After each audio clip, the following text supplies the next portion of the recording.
দেখুন আপনাদের মাঝে আমি দুইটা রেসিপি বানিয়েছি, এটা আপনাদেরকে বানিয়ে দেখাবো।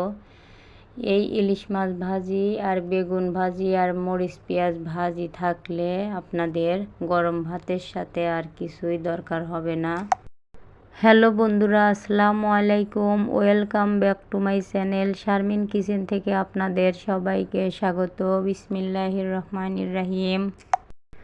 চলুন রেসিপি দুইটা করে দেখাই। এখানে বেগুন ভাজি করার জন্য মরিচের গুঁড়া, হলুদের গুঁড়া, ধনিয়া গুঁড়া, লবণ দিয়ে সুন্দর করে বেগুনটা মেখে নিলাম। এখন ইলিশ মাছটা ভেজে নেব। মরিচের গুঁড়া দিব, হলুদের গুঁড়া দিয়ে, ধনিয়া গুঁড়া, লবণ দিয়ে সুন্দর করে মেখে নেব। এখানে একটু তেল দিয়ে দেবো যাতে মাছটা মচমচে করে ভাজা হয়। তেল দিয়ে দিলাম। এখন সুন্দর করে মাছের ভিতর মশলাগুলো মেখে মেখে জড়াই দেব। দেখুন কেটে নিয়েছি উপরে, এভাবে কেটে নিলে ভিতরে মশলাটা ঢুকবে। এখন মাখানো হয়ে গেছে।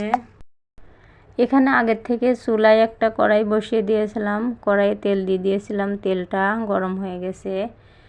একটা একটা করে মাছ দিয়ে দিলাম। দেখুন এখানে 3টা মাছ আমার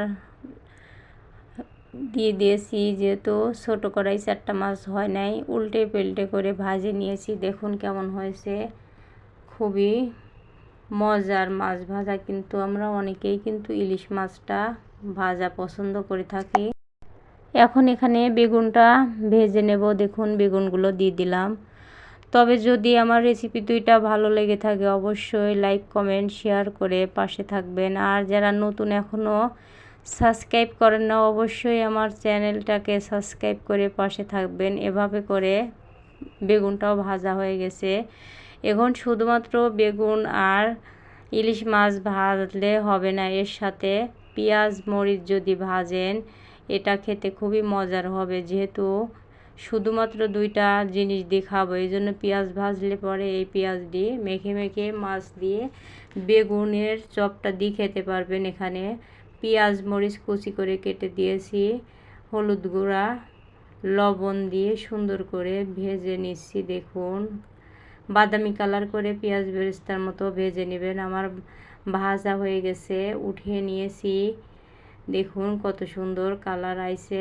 এই 3টা রেসিপি যদি থাকে অবশ্যই গরম ভাতের সাথে আর কিছুই দরকার হবে না।